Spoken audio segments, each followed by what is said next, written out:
నమస్తే welcome to our voice నేను journalist నవత 500 ఏళ్ల సుదీర్ఘ పోరాటం తర్వాత అయోధ్యలో రామ్లల్లా విగ్రహ ప్రతిష్ఠ చేసుకున్నాం. అలాగే మహారాష్ట్రలో 48 ఏళ్ల సుదీర్ఘ పోరాటం తర్వాత హిందువులు గెలిచారు. కాదు సనాతన ధర్మం గెలిచింది. అది మసీదు కాదు, దుర్గా అమ్మవారి దేవాలయం అంటూ తీర్పు రావడంతో సంబరాలు చేసుకుంటున్నారు. మహారాష్ట్రలోని కళ్యాణ్ జిల్లాలో చారిత్రాత్మక దుర్గాడి కోట విషయంలో 48 ఏళ్ల సుదీర్ఘ హిందువుల పోరాటం ఫలించింది. ఆ కోటలో దుర్గామాత ఆలయం ఉందని, మసీదు కాదని కళ్యాణ్ జిల్లా సెషన్స్ కోర్టు తేల్చి చెప్పింది. ఇది వక్ఫ్ ఆస్తి కాదని కూడా కోర్టు తేల్చేసింది.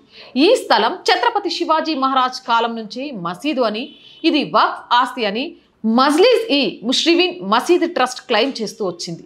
అయితే అది హిందువుల స్థలమని తప్పుగా పేర్కొంటున్నారని కూడా చెప్పింది. అంతేకాకుండా ఈ కేసును వెల్ఫేర్ కోర్టు నుంచి వక్ఫ్ బోర్డుకి బదిలీ చేయాలని కూడా ముస్లిం సంస్థ కోరింది. అయితే ముస్లిం సంస్థ వాదనలను సీనియర్ డివిజన్ జడ్జి తోసిపుచ్చారు.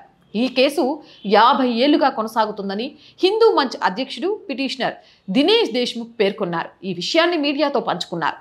తొలుత ఈ కోర్టు తానే జిల్లా కోర్టులో విచారణ జరిగింది. ఆ తర్వాతే కళ్యాణ్ జిల్లా సెషన్స్ కోర్టుకు బదిలీ అయిందని తెలిపారు. 1971లో తానే జిల్లా కలెక్టర్ ఈ స్థలాన్ని దేవాలయంగా ప్రకటించారని దినేష్ దేశ్ముఖ్ వెల్లడించారు. అయితే ఆ తర్వాత స్థలాన్ని మసీదుగా పేర్కొంటూ పిటిషన్ దాఖలైంది. ఇది దేవాలయమని హిందువుల తరపున న్యాయవాది పేర్కొన్నారు. మరోవైపు కోర్టు ఇచ్చిన తాజా తీర్పుపై హిందూ సమాజం హర్షం వ్యక్తం చేసింది. హిందువుల భారీ విజయమని ప్రకటించారు. శివాజీ మహారాజ్ గడ్డ మీద 48 ఏళ్లు పోరాడి అది మసీదు కాదు, దుర్గమ్మ వారి ఆలయం, వక్ఫ్ ఆస్తి అంతకంటే కాదు అంటూ అక్కడ అమ్మవారికి సంబంధించిన ఆనవాళ్ళు కానీ, ఆ ఆలయం చారిత్రక ఆలవాళ్ళు కానీ కోర్టు ముందుంచి మనం ఏంటో నాకు అర్థం కాదు, ఒక 20 మంది గుంపు కూడా ఒక చోట నమాజ్ చేస్తే అట్లా కొన్ని రోజులు చేసేస్తే అది వక్ఫ్ ఆస్తి అయిపోయిద్దట. అక్కడ దర్గాలు మసీదులు వచ్చేస్తాయట. దాని మీద నోరు మూసుకొని ఓకే అని చెప్పి రైతుల దగ్గర నుంచి సామాన్య జనం వరకు ఖాళీ చేసి వెళ్ళిపోవాలట.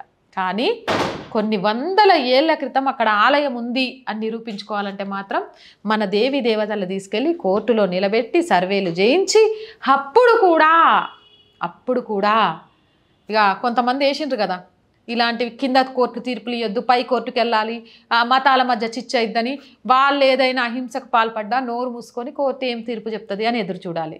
సనాతన ధర్మం మీద ఏర్పడ్డ ఈ దేశంలో ధర్మానికి ఆనవాళ్ళైన దేవీ దేవతల ఆలయాల్ని కాపాడుకోవడం కూడా కత్తి మీద సాములాగా మారిపోయింది. ఇది ఎక్కడి రూల్? ఒక నాయకుడు చెప్తా ఉంటాడు, మీరు నమాజ్ చేస్తే అది వక్ఫ్దే, అట్లా వచ్చేలాగా చేస్తా అని. కానీ హిందువులు ఎంతో పరమ పవిత్రంగా పూజలు చేస్తే మాత్రం అది దేవాలయం ఆస్తులు కాదు.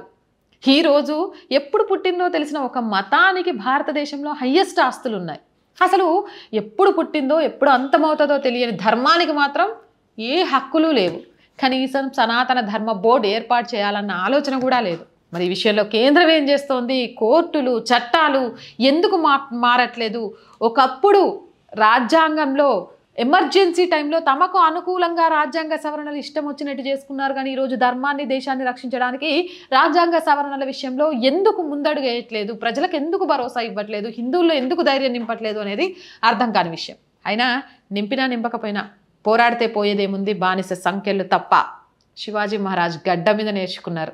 అందుకే 48 ఏళ్ళు పోరాటం చేసి దుర్గమ్మ వారి ఆలయాన్ని తిరిగి సంపాదించేశారు. అది వక్ఫ్ ఆస్తి కాదు అంటూ వక్ఫ్కి చెప్పపెట్టు లాంటి సమాధానం చెప్పారు. ఇలా వక్ఫ్ ఎక్కడైనా సరే తమ ఆస్తులు అంటూ ఏమన్నా చేస్తే మాత్రం ఇగో ఇలా పోరాడండి అంటూ ఒక ధైర్యాన్ని నింపి స్ఫూర్తిగా నిలిచారు. వాళ్ళందరినీ అభినందిస్తున్నాం. ఇలానే ఏవైతే ఆలయాలు మసీదులుగా మారిపోయాయో ఆ విషయంలో ప్రభుత్వాలు కోర్టులు స్పందించి ఆ ఆలయాలలో ధూపదీప నైవేద్యాలు చేసుకొని భక్తులు స్వామివారికి అమ్మవారికి పూజ చేసుకునే అవకాశం కల్పించాలని మనస్ఫూర్తిగా కోరుకుంటున్నాం. మీరేమంటారు? కామెంట్ సెక్షన్లో పెట్టేయండి. మోర్ వీడియోస్ కోసం ఛానల్ని వెంటనే సబ్స్క్రైబ్ చేయండి. కొన్ని అనివార్య కారణాల వల్ల ఛానల్లో కొంచెం వీడియోస్ ఆలస్యం అవడం, పడకుండా జరుగుతోంది. దానికి క్షమించండి. అవేవీ లేకుండా రెగ్యులర్గా అప్డేట్స్ అందించడానికి ప్రయత్నం చేస్తాం. కొన్ని కారణాలు చెప్పుకోలేం. ఆ కారణాల వల్ల మాత్రమే వీడియోస్ వెంటనే పడట్లేదు. అండ్ 1-2 డేస్ మధ్యలో మిస్ అయ్యాయి కూడా. అలాంటి ప్రాబ్లం రాకుండా చూసుకుంటాం. అండ్ వీడియో చూస్తున్న ప్రతి ఒక్కరూ కూడా సబ్స్క్రైబ్ చేశారా లేదా అని ఛానల్ని చెక్ చేయండి. ఒక్కొక్క సబ్స్క్రిప్షన్ ఈ ఛానల్కి చాలా చాలా చాలా బలాన్ని ఇస్తుంది. కాబట్టి సబ్స్క్రైబ్ చేస్తారని ఆశిస్తున్నాను. నచ్చితే లైక్ చేయండి, వీలైనంత మందికి షేర్ చేయండి. అండ్ ఆర్థికంగా ఈ ఛానల్కి చేయూతగా నిలవండి.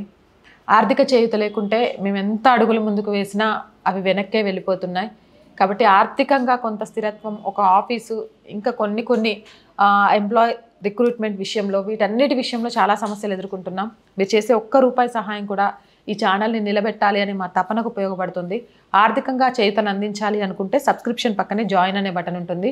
1 to 5 లెవెల్స్ ఉంటాయి. ఏదో ఒక లెవెల్లో సపోర్ట్ చేయండి. లేదా స్క్రీన్ మీద గూగుల్ పే, ఫోన్పేతో పాటు అకౌంట్ డీటెయిల్స్ కూడా ఉంటాయి. మీకు తోచిన ఆర్థిక సహాయం చేయడం ద్వారా ఈ ఛానల్ని నిలబెట్టొచ్చు. అండ్ వ్యాపార ప్రకటనల కోసం 8328500576 ఈ నెంబర్కి సంప్రదించండి. వ్యాపార ప్రకటన ద్వారా కూడా ఈ ఛానల్ని ఆదుకోవడంలో అడుగు ముందుకేయండి. ఈ ఛానల్ ఏం జరిగినా సరే దేశహితాన్ని, సనాతన ధర్మాన్ని ప్రజలకు అందించాలి అనే ఉద్దేశంతో అడుగులు ముందుకేసాం. ఒక అమ్మాయి కళ ఇది. మీరందరూ చేయూత అందిస్తే ఖచ్చితంగా ఏ విషయంలో కూడా వెనుకడుగు వేయకుండా నిజాన్ని నిర్భయంగా చెప్పడంలో మాత్రం ముందుంటామని మాటిస్తున్నాం. జై హింద్, జై భారత్.